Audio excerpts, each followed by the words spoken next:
ओम नमः शिवाय। जय श्री राम। राधे राधे मित्रों, कैसे हैं आप सभी लोग। आशा करता हूँ हमेशा की तरह आप लोग कुशल मंगल से होंगे, अच्छे से होंगे, स्वस्थ होंगे, दूसरों की सहायता कर रहे होंगे, अपने परिवारजनों मित्रों के साथ खुशी खुशी जीवन व्यतीत कर रहे होंगे। ऐसी दुआएं मनोकामना मैं भगवान से आप लोगों के लिए हमेशा से करता हूँ। मैं अंकित आप सभी लोगों का आपके अपने चैनल में हार्दिक स्वागत करता हूँ, अभिनंदन करता हूँ। तो दोस्तों, सभी लोगों को सफला एकादशी की बहुत बहुत शुभकामनाएं। तो कल जैसे कि 26 दिसंबर है, तो 26 दिसंबर को कल सफला एकादशी मनाई जाएगी, क्योंकि आज वो 25 तारीख को रात में 10:29 पे स्टार्ट हो चुकी है दोस्तों। और इसका जो समापन होगा वो आपका 27 तारीख को रात में 12:43 पर होगा।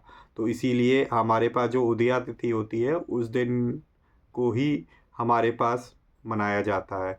तो कल 26 तारीख को पूरे दिन रहेगी, पूरी स्टार्टिंग से। तो इसलिए 26 तारीख को सफला एकादशी में, सफला एकादशी दोस्तों जो है, कहते हैं कि सब अगर मनुष्य को जीवन में सफलता पानी है, विद्यार्थियों को सफलता पानी है, ठीक है, किसी भी इंसान को अपने काम में सफलता पानी है, तो उसके लिए सफला एकादशी का व्रत किया जाता है, ठीक है।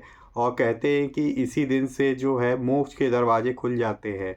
और अब आप इसका अगर व्रत रखते हो तो ये भी मान्यता है कि जो भी आपके पिछले पाप कर्म होते हैं, पाप होते हैं, वो भी आपके नष्ट हो जाते हैं और शुभ कर्म स्टार्ट, मतलब एक तरीके से आत्मा जो है आपकी स्वच्छ हो जाती है इस एकादशी का व्रत करने से। ऐसा इसका महात्म्य है। तो चलिए इसी पुण्य एकादशी के व्रत के महात्म को आज हम लोग जानेंगे। कहाँ से? ये हमारे पास पुस्तक आती है एकादशी व्रत का महात्म। तो इसमें पूरे साल भर के जो भी हर महीने की 2 एकादशी आती हैं, उन एकादशी का इसमें महात्म पढ़ाया गया है। तो दोस्तों चलिए, तो मैंने आपको हर महीने की एकादशी में लगभग पूरे ही करवा दिए हैं। अब जनवरी में फिर से हमारे पास स्टार्ट होगी। तो अब मैं देखूंगा कि किस तरीके से इस महात्म को हमें दोबारा से स्टार्ट करना है। तो यह हमारे पास पुराण में ही दिया हुआ है और ये पुराण से ही हमारे पास चीज़ों को लेके आया गया है इस पुस्तक के माध्यम से, गीता प्रेस में। तो चलिए बिना देर करते हुए भगवान का ध्यान करेंगे और इसको स्टार्ट करेंगे। वक्रतुंड महाकाय सूर्यकोटि समप्रभा निर्विघ्नं कुरु मे देव सर्व कार्येषु सर्वदा। जय श्री गणपति बप्पा मोरया। तुमेव माता च पिता तुमेव बंधु च सखा तुमेव विद्या द्रविणम तुमेव सर्वं मम देव देव। जय श्री गणपति बप्पा मोरया। चलिए दोस्तों, ये है एकादशी व्रत का महात्म। गीता प्रेस गोरखपुर की तरफ से आती है। इसका कोड 1162 है, 1162। और इसका मूल्य दोस्तों मात्र 35 रुपये है। तो आज जो है हमारे पास सफला एकादशी के बारे के महात्म के बारे में देखेंगे हम लोग। 33 नंबर पृष्ठ पे है। तो यहाँ पे हम लोग देखते हैं पौष मास कृष्ण पक्ष की सफला एकादशी का महात्म। तो चल भगवान का ध्यान लगाकर, मन लगाकर सुनिए, मैं आपको सुनाता हूँ। सियावल रामचंद्र की जय। ओम नमो नारायण। ओम नमो भगवते वासुदेव देवाय नमः। जय लक्ष्मी नारायण भगवान की जय हो। युधिष्ठिर जी ने पूछा कि हे स्वामिन, पौष मास के कृष्ण पक्ष में जो एकादशी होती है उसका क्या नाम है, उसकी क्या विधि है तथा उसमें किस देवता की पूजा की जाती है, यह बताइए। भगवान श्री कृष्ण ने कहा कि हे राजेंद्र, बतलाता हूँ सुनो। बड़ी बड़ी दक्षिणा वाले यज्ञों से भी मुझे उतना संतोष नहीं होता जितना एकादशी व्रत के अनुष्ठान से होता है। इसलिए सर्वथा प्रयत्न करके एकादशी का व्रत करना चाहिए। पौष मास के कृष्ण पक्ष में सफला नाम की एकादशी होती है। उस दिन पूर्वोक्त विधान से ही विधि पूर्वक भगवान नारायण की पूजा करनी चाहिए। एकादशी कल्याण करने वाली, अतः इसका व्रत अवश्य करना चाहिए, अवश्य करना उचित है। जैसे नागों में शेषनाग, पक्षियों में गरुड़, देवताओं में श्री विष्णु तथा मनुष्यों में ब्राह्मण श्रेष्ठ हैं, उसी प्रकार संपूर्ण व्रतों में एकादशी तिथि का व्रत श्रेष्ठ है। हे राजन, सफला एकादशी को नाम मंत्रों का उच्चारण करके फलों द्वारा श्रीहरि का पूजन करें। नारियल के फल, सुपारी, बिजौरा नींबू, जमीरा नींबू, अनार, सुंदर आंवला, लौंग, बेर तथा विशेषता आम के फलों से देव देवेश्वर श्री हरि की पूजा करनी चाहिए। इसी प्रकार धूप दीप से भी भगवान की अर्चना करें। सफला एकादशी को विशेष रूप से दीपदान करने का विधान है। रात को वैष्णव पुरुषों के साथ जागरण करना चाहिए। जागरण करने वाले को जिस फल की प्राप्ति होती है वह हजारों वर्ष तपस्या करने से भी नहीं मिलता। हे नरश्रेष्ठ, अब सफला एकादशी को शुभकारिणी कथा सुनो। चंपावती नाम से विख्यात एक पुरी है जो कभी राजा महिष्मत की राजधानी थी। राजश्री महिष्मत के 5 पुत्र थे। उनमें से जो ज्येष्ठ था वह सदा पाप कर्म में ही लगा रहता था, पर स्त्रीगामी और वैश्यासक्त था। उसने पिता के धन को पाप कर्म में ही खर्च किया। वह सदा दुराचार परायण तथा ब्राह्मणों का निंदक था। वैष्णवों और देवताओं की भी हमेशा निंदा किया करता था। अपने पुत्र को ऐसा पापाचारी देखकर राजा महिष्मत ने राजकुमारों में उसका नाम लुम्भक रख दिया। फिर पिता और भाइयों ने मिलकर उसे राज्य से बाहर कर दिया। लुम्भक उस नगर से निकलकर गहन वन में चला गया। वहीं रहकर उस पापी ने प्रायः समूचे नगर का धन लूट लिया। एक दिन जब वह चोरी करने के लिए नगर में आया तो रात में पहरा देने वाले सिपाहियों ने उसे पकड़ लिया, किंतु जब उसने अपने को राजा महिष्मत का पुत्र बतलाया तो सिपाहियों ने उसे छोड़ दिया। फिर वह पापी वन में लौट आया और प्रतिदिन मांस तथा वृक्षों के फल खाकर जीवन निर्वाह करने लगा। उस दुष्ट का विश्राम स्थल पीपल वृक्ष के निकट था। वहाँ बहुत वर्षों पुराना पीपल का वृक्ष था। उस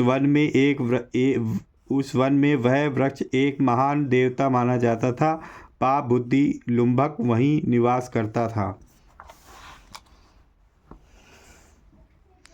बहुत दिनों के पश्चात एक दिन किसी संचित पुण्य के प्रभाव से उसके द्वारा एकादशी के व्रत का पालन हो गया। पौष मास में कृष्ण पक्ष की दशमी के दिन पापिष्ठ लुम्भक ने वृक्षों के फल खाए और वस्त्रहीन होने के कारण रात भर जाड़े का कष्ट भोगा। उस समय ना तो उसे नींद आई और ना आराम ही मिला। वह निष्पाण सा हो गया। सूर्योदय होने पर भी उस पापी को होश नहीं हुआ। सफला एकादशी के दिन भी लुम्भक बेहोश पड़ा रहा। दोपहर होने पर उसे चेतना प्राप्त हुई। फिर इधर उधर दृष्टि डालकर वह आसन से उठा और लंगड़े की भांति पैरों से बार बार लड़खड़ाता हुआ वन के भीतर गया। वह भूख से दुर्बल और पीड़ित हो रहा था। हे राजन, उस समय लुम्भक बहुत से फल लेकर ज्यों ही विश्राम स्थल पर लौटा त्यों ही सूर्यदेव अस्त हो गए। तब उसने वृक्ष की जड़ से बहुत से फल निवेदन करते हुए कहा कि इन फलों से लक्ष्मीपति भगवान विष्णु संतुष्ट हों।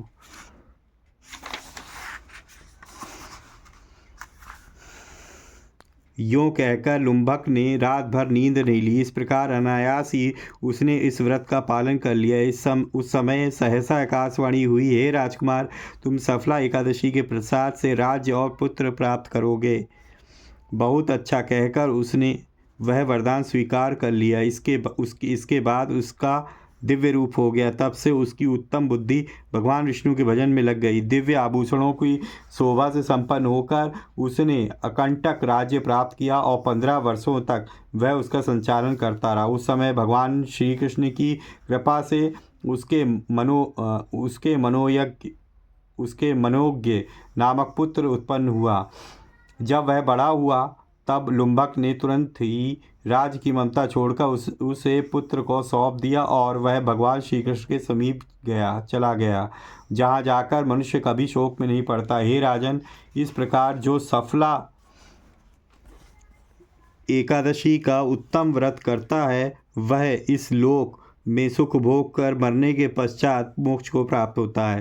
संसार में वे मनुष्य धन्य हैं जो सफला एकादशी के व्रत में लगे रहते हैं, उन्हीं का जन्म सफल है महाराज।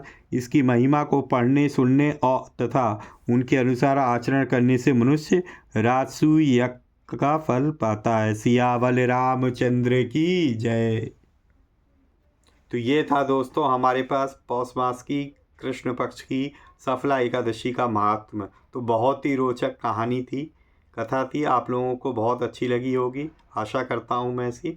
तो आपके इस कथा के बारे में और जिस तरीके मैंने सुनाया उसके बारे में आपके क्या विचार हैं, प्लीज़ अपनी राय जो है कमेंट बॉक्स में लिखने की कृपा करें, और उससे मुझे भी मोटिवेशन मिलता है। जो भी फीडबैक होगा उसके अकॉर्डिंग जो है मैं उस चीज़ को अमल करने की पूरी करने की कोशिश करूँगा। मेरा उद्देश्य रहता है कि आपको ऐसी चीज़ सुनाऊँ जिसमें आपको अच्छा लगे, उस तरीके से सुनाऊँ, सिंपल वे में बिल्कुल, कि जैसे कि मैं खुद भी पढ़ता हूँ वैसे ही आपको पढ़ के सुनाता हूँ।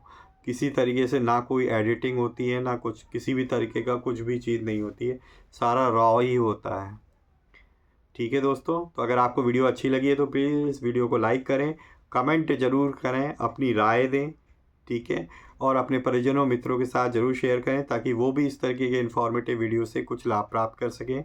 अगर आप पहली बार मेरे चैनल पे आए हैं, विज़िट किए हैं, इस वीडियो को देख रहे हैं, अगर आपको वीडियो अच्छी लगी है तो प्लीज़ वीडियो को लाइक भी करें, शेयर करें अपने परिजनों मित्रों के साथ, और चैनल को सब्सक्राइब करें। अगर इस तरह के कंटेंट, कथाएँ सुनना, रोचक रहस्यमय चीज़ें सुनना आपको पसंद है, पौराणिक कहानियाँ, भगवान के बारे में अलग अलग रहस्यमय तथ्य उनके बारे में, तो मैं इस तरीके की वीडियोस लाता रहता हूँ। कुछ बुक की रिव्यूज़, अनबॉक्सिंग भी करता हूँ, ठीक है। अब मैंने बहुत कम कर दी हैं, तो क्योंकि चाहता हूँ कि अब जितनी भी मेरे पास बुक्स हो गई हैं, बहुत ही सारी मेरे पास बुक हो गई हैं, और उसका रिव्यूज़ तो मैंने बहुत ही कम किया उनमें से। पर यह कि आपके सामने उसके अंदर जो ज्ञान की बातें लिखी हुई हैं वो आपको मैं बता सकूँ, क्योंकि मेरा उद्देश्य ये है कि सब लोग किताबें नहीं खरीद सकते, मैं भी बड़ी मुश्किल से ही खरीद पाता हूँ। कोई बहुत ज़्यादा मेरे पास भी पैसे नहीं है कि मैं जो है हमेशा खरीदूँ, पर यह है कि भगवान के कार्य के लिए मैं सोचता हूँ कि एक अच्छा कार्य अगर मैं खरीदूँगा और आप लोगों को पढ़ के सुनाऊँगा, तो जो है ना, जो लोग नहीं खरीद पा रहे हैं, ठीक है, या ज़रूरी नहीं है कि सब लोग ख़रीदें, भले ही आपके पास पैसे हो, ज़रूरी नहीं है कि आप ख़रीदो। आपके पास टाइम नहीं है, आप मत ख़रीदिए इतनी मोटी मोटी किताबें। मैं आपको पढ़ के सुना रहा हूँ, आप जो है केवल उनको सुनिए कि आप बस कहीं जा रहे हो, बैठे हैं सफ़र में, और थोड़ा बहुत का भी टाइम है, तो आप कोई भी वीडियो निकाल के आप जो है उसको पढ़ सकें, उसको सुन सकें। यही मेरा थोड़ा उद्देश्य है, ताकि सनातन धर्म में आपके हर घर में फिर से गूंजे। जो आने वाले जो भी जनरेशन है उनको थोड़ा थोड़ा करके बताइए चीज़ों को, अपने भक्ति भाव की तरफ, अपने भारतीय संस्कृति परंपरा की तरफ जो है मोड़ने की तरफ ले जाइए। और उसमें मुहिम आपको सबसे पहले यही करना है, आपको सिर्फ ये कहना है कि मैं एक भारतीय हूँ, ठीक है। इसमें कोई बुरा मत मानिए, ठीक है, क्योंकि भारत ही ऐसी है जहाँ पे सबसे ज़्यादा जो है हमारे भगवान जो है इसी धरती पे पैदा हुए हैं, भारत की इस पुण्य धरती पे। तो हमें अपने भारतीय कहने पर गर्व होना चाहिए, और सब के सब भारतीय जो हैं हमारे सनातनी हैं। तो उनको मेरा तहे दिल से यही है कि वो अपने आने वाली जनरेशन में सनातन धर्म की हमारी परंपरा को और बच्चों को चीज़ों को बताएं, संस्कृति को बताएं, ताकि वो सीख सकें। ठीक है दोस्तों, तो इसी तरीके से भगवान की भक्ति करते रहिए, अपने परिवारजनों, मित्रों के साथ खुशी खुशी मंगलमय जीवन व्यतीत करिए। और हाँ, किसी न किसी एक पर्सन की हेल्प करने की ज़रूर कोशिश करिए। हम मिलेंगे इस तरीके की किसी एक और वीडियो में, तब तक के लिए जय श्री राम, राधे राधे मित्रों।